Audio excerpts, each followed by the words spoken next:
Bonjour à tous chers mortels, c'est Dragma, on se retrouve avec les sorties de la semaine et il y a encore beaucoup de choses. En fait, je sais un peu moins que la dernière fois quand même, hein. Enfin un tout petit peu moins que les autres fois. Mais bon, le mois de juin a été dur, hein, a été extrêmement dur. Juillet, je crois que c'est à peu près pareil. Après, je sais pas, j'espère que ça va se calmer un tout petit peu parce que là, niveau portefeuille, ça, je pense qu'on est tous en train de pleurer, mais méchamment là. Donc là, on a du Black Box Edition avec Alien Crash, donc en général, j'en parle pas trop, mais là, juste pour voir un peu, c'est des séries courtes là, visiblement. Ah, c'est un gros format.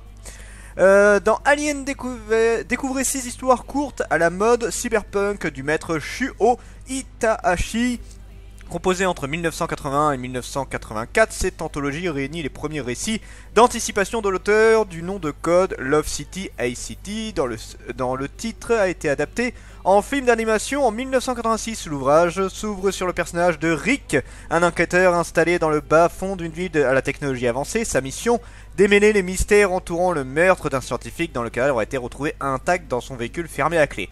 L'ouvrage plonge ensuite le lecteur dans un univers où réalité virtuelle et transhumaniste font loi. L'humanité semble s'être lassée de sa condition, perdue dans ses rêveries. Elle s'est mise à développer de nouveaux outils de distraction, des mondes imaginaires dans lesquels il lui est possible de laisser libre cours à ses fantasmes, comme de lever une armée pour partir en guerre contre des formes de vie extraterrestres. Mais en vrai, les Black Box Edition, ils ont des mangas ultra sympas. C'est dommage qu'ils fassent pas plus de partenariat, je veux dire ça comme ça, avec les librairies. Parce qu'en gros, si tu veux commander quelque chose chez Black Box Edition, bah, il faut les commander directement chez eux. Et t'as quelques librairies qui ont possibilité de commander chez eux, mais c'est assez rare en général. Et c'est dommage hein, parce qu'ils ont des trucs super cool en vrai. David qui est en 2 tomes, encore des gros formats visiblement. Dans le futur, le genre humain a entamé son expansion, excusez-moi j'ai du mal, en développant des colonies spatiales à bord des stations gigantesques, L'une d'entre elles, baptisée Marco Polo, abrite depuis peu un dénommé Romero Dansenking, venu ici à la recherche d'un étrange artefact. Un livre se recélant près de 4000 ans de connaissances, traité de magie noire pour les uns, d'alchimie pour les autres. Il est dit que cet ouvrage confère à son propriétaire le pouvoir de donner naissance à un dieu. Voilà, encore une fois, un truc qui pourrait être intéressant en vrai. Et bon, par contre c'est un peu cher. Non, en vrai, alors je suppose que c'est des gros formats, hein. Toi t'as 224 pages à mon avis, c'est quand même, ouais, gros format. Mais en tout cas, ça reste des histoires intéressantes. Hey, Game On, New Cowboy Blue. Donc là c'est beaucoup de cyberpunk et de science-fiction visiblement. À la recherche du légendaire Necroid, mystérieux objet permettant de lire l'avenir, Gaemon, accompagné de son équipe de chasseurs de trésors hors pair, est en route pour la planète Orcamonza Break, mais pour atteindre son objectif, il devra traverser des pièges mortels. Qu'est-ce qui a bien pu pousser Gaemon, cet homme au corps de cyborg, à se lancer dans une telle aventure? Hey, Gaemon est une œuvre à la fois drôle et sensible qui ne laissera personne indifférent. Mais encore une fois, c'est le genre de titre qui pourrait vachement me plaire. Mais voilà, c'est Black Box Edition, c'est un peu compliqué.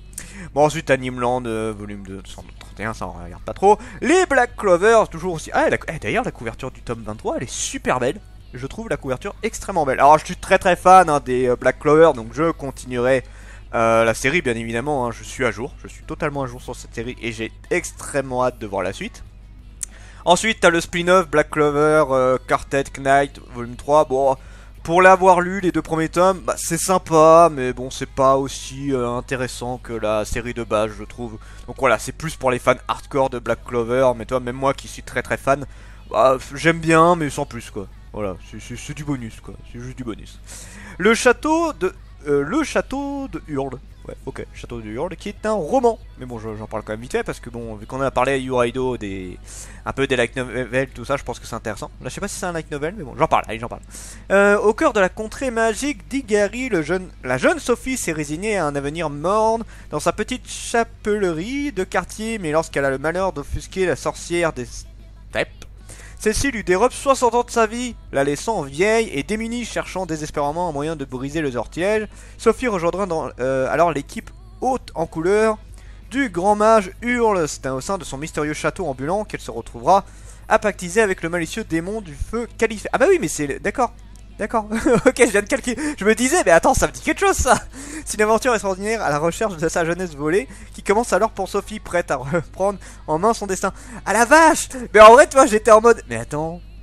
Alors, c'est pas vraiment Sophie et tout, c'est. Mais attends, c'est la sorcière, la personne qui s'est copiée, qu'est-ce qui se passe? Et là, ouais, je vois, je vais. Oui, Caliver, c'est ça, mais oui, c'est le château. C'est le château ambulant, putain. Ok, donc c'est tiré d'un des trucs de Ghibli, visiblement. Alors, est-ce que Ghibli a créé l'histoire? Est-ce que c'est adapté d'une histoire? Je ne sais pas. Découvrir le roman qui a inspiré le chef-d'œuvre. Ok, donc il s'est inspiré de ça, en gros, Miyazaki. En vrai, ça peut être super intéressant. Bon, il y a peu de chances que je l'achète parce que les romans, j'en achète pas beaucoup. Mais en vrai, je trouve ça super intéressant. Donc, non, c'est cool, c'est cool. Chocotan, volume 13. Moi, je ne lis pas, mais je sais que ça plaît à certains. Je lirai peut-être un jour, hein, mais pour l'instant, c'est pas trop mon kiff. Happiness, volume 10, c'est le dernier tome de la série. D'ailleurs, bah, c'est de l'auteur. C'est l'un de ceux que j'ai le moins aimé. Je pense que j'essaierai de la finir à l'occasion, mais voilà, clairement, je me suis fait extrêmement chier sur cette série-là. Coco Début, volume 15, ça je ne connais pas du tout. D'ailleurs, j'ai même pas souvenir d'avoir déjà tombé sur cette série-là. Magical Cast Force Asuka, volume 9. J'ai un gros retard, j'avais lu jusqu'au 3ème tome, je crois. C'était plutôt cool, c'est du Magical Girl là, assez bourrin. Et je pensais pas que la série irait aussi loin. Je pensais que ça se finirait en 5-6 tomes. Et non, c'est encore en cours, mais pourquoi pas. Faut que je rattrape, Mix volume 12, je ne connais absolument pas. Le mystère des pingouins, alors il y a eu un manga et un film dessus. J'ai juste... ouais, j'ai fini le manga. J'ai fini le manga d'ailleurs de ça. Donc c'est un seul tome. Lorsqu'une colonie de manchots fait éruption en plein cœur du Japon, la vie d'un jeune garçon surdoué se trouve bouleversée à jamais. En effet, chargé d'une enquête de plus en plus baroque, Ayoma est confronté à une myriade d'énigmes déroutantes. Pourquoi les manchots disparaissent-ils une fois hors de la ville? Pourquoi l'assistante dentaire est-elle si souvent malade? Et quelle est donc cette étrange sphère argentée aperçue dans les profondeurs de la forêt? Entouré de ses meilleurs amis et sous la protection d'une jeune femme au pouvoir bien singulier, Ayoma devra lever le voile sur les phénomènes surnaturels qui se produisent autour de lui et ainsi découvrir la terrible vérité du nébuleux mystère des pingouins. Ouais, en vrai, le manga était pas faramineux. Enfin, peut-être plus que je vois le film. Peut-être que le film est plus sympa. Nos précieux confidences. Alors, en vrai, j'ai lu le premier tome. C'était super cool. Franchement, j'ai beaucoup aimé. Mais je vous l'ai pas présenté encore. Et il faut que je vous le présente. En vrai, en avis manga, il me reste pas grand chose. Il me reste 1, 2, 3, 4, 5 mangas que je peux vous présenter en avis. Et comme en ce moment, les mangas, je peux pas trop m'en prendre. J'espère que ça va revenir. Bah là, je peux pas. Mais en tout cas, c'est cool. Hein. Je prendrai la suite. Hein. À l'occasion, je prendrai la suite. Orient, donc c'est l'auteur de Maggie, si je dis pas de bêtises. Attends, juste pour vérifier que je vous dise pas de conneries. Donc c'est sa nouvelle série, c'est ça, c'est sa nouvelle série. Et il a fait autre chose avant. Oui, je regarde. Ok, je connaissais pas. Terminant. Ah, si, ça me dit quelque chose. Terminant 12 tomes. Je savais pas du tout que c'était lui. Alors, du coup, Orion. Donc là, on a les 2 premiers tomes qui sortent. Ils ont pas été arrêté d'être repoussés d'ailleurs, cette série-là. Hein. Donc, c'est 15e siècle, Japon. Le monde est aux mains des Oni, d'effroyables démons pourtant vénérés comme des dieux par le peuple qui ignore tout de leur nature maléfique. La vérité, seuls les Bushi, de valeureux guerriers, la connaissent, mais ces combattants sont traités en paria et condamnés à vivre dans la honte de peur qu'ils ne reversent l'ordre établi. Cela n'empêche pas Musashi de rêver avec Kojiro, son ami d'enfance, et descendant de Bushi, de parvenir un jour à libérer le Japon en mettant un terme au joug des Oni. Ensemble, ils se sont jurés de fonder le plus puissant des clans de Bushi. C'est ici que commence leur quête. Et bah, j'ai beaucoup aimé Maggie. D'ailleurs, Maggie, beaucoup de gens commencent à en reparler, mais c'est pas beaucoup remis en avant. J'espère que Orion va redonner un petit souffle à Maggie, parce que c'est une super bonne série, et j'ai hâte de voir la suite. Piège charnel, bah ouais, je prendrais. Le premier tome, j'étais un peu mitigé, j'étais un peu en mode ouais, c'est sympa, mais en même temps, enfin la fille, elle est un peu particulière, je sais pas. J'avais un peu, en fait, l'histoire me gênait pas trop, c'est surtout la fille en fait que je trouvais un peu pète couille. Donc voilà, je lirai encore pour voir comment ça va se développer. Priest, j'ai jamais lu. C'est le gros format là de Pika, c'est les trucs qui sont assez chers, hein, je crois que c'est presque une vingtaine d'euros ces tomes là. Bon, je verrai à l'occasion. Push Up, ouais, je connais pas. Attends, je regarde juste parce que j'ai un doute. Ah oui, ok, non, je connais pas. Je connais pas du tout. Sacrificial Vote, oui, je continue. La couverture, elle est ultra classe. Encore une fois, c'est un truc qui est vachement rempli, on va dire ça comme ça. C'est sympa, c'est sympa. Je crois que j'ai un retard d'un tome dessus. Je suis pas sûr à 100%. Je crois que j'ai pas encore lu le 3ème tome. J'ai un petit doute. Mais en tout cas, la série est super cool. Ça reste du survival game avec, voilà, il faut montrer à quel point l'être humain est un connard. J'aime bien ce genre de titre là en général, donc oui, je prendrai. Shine, encore une fois, une série qui est exceptionnelle, je l'aurais dit, on en avait parlé à Yuraido et Nobinobi, c'est vraiment imposé sur les maisons d'édition ces derniers temps, et là c'est l'un de leurs titres qui a vraiment bien marché. Enfin, bien marché, je sais pas à quel point, mais moi en tout cas je trouve ça vraiment exceptionnel, Shine, c'est super cool. Tant qu'il est encore temps, je t'aimerai, volume 8, ça je ne suis pas. Toyo Eternity, j'ai totalement abandonner la série, je la relirai, enfin je la lirai à l'occasion, mais là pour l'instant je sais plus, je dois être au 6ème ou 7ème tome, voilà, j'ai un peu abandonné. Warden RM 8, oui, je lis encore cette série, je la lirai toujours. Elle est trop bien, c'est vraiment trop bien. Bon, c'est du très gros ecchi, on est à la limite, alors peut-être pas du héros, toi, c'est pas du pantsu, on est vraiment du gros ecchi, mais est-ce qu'on est dans du héros? Non, je sais pas, j'ai un doute. Je sais pas si je le qualifierais de héros celui-là. Mais en tout cas, il est sympa. World RM Fantasy d'ailleurs, que bon, on a vu que le premier tome, mais j'ai beaucoup aimé. Je pense que je vais plus aimer World RM Fantasy parce que c'est du fantastique et j'aime beaucoup plus le fantastique. Mais en tout cas, j'attends la suite avec impatience. Ensuite, Asano n'est pas hétéro. Qui est en un seul tome et qui est un gros volume. Dans un Japon pas toujours très ouvert, ce jeune artiste livre façon blog. Oui, ses anecdotes quotidiennes sur la vie, l'amour, le travail, avec humour et légèreté.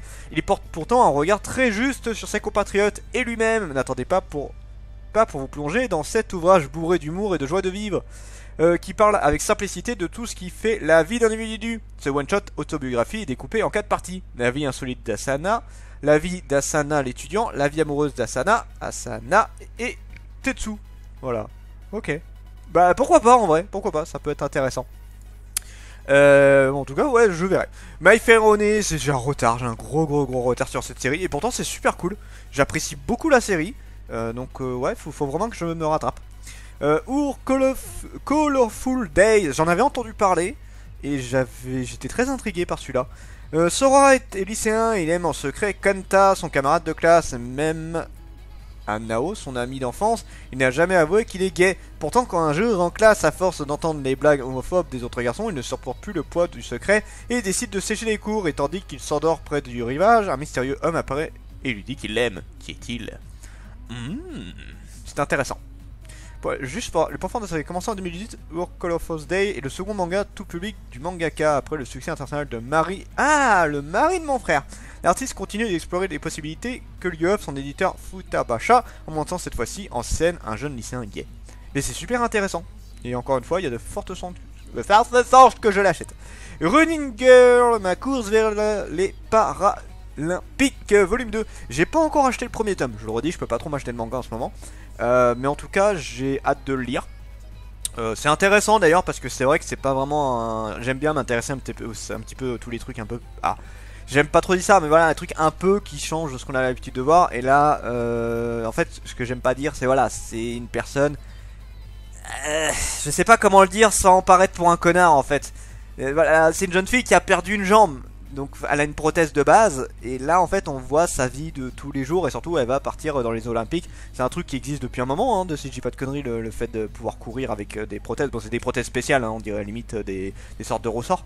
Mais en tout cas ouais, ça m'intéresse de voir comment ça... Enfin, en fait j'espère surtout qu'on a le ressenti. Parce que l'histoire en tant que telle ça me plaît.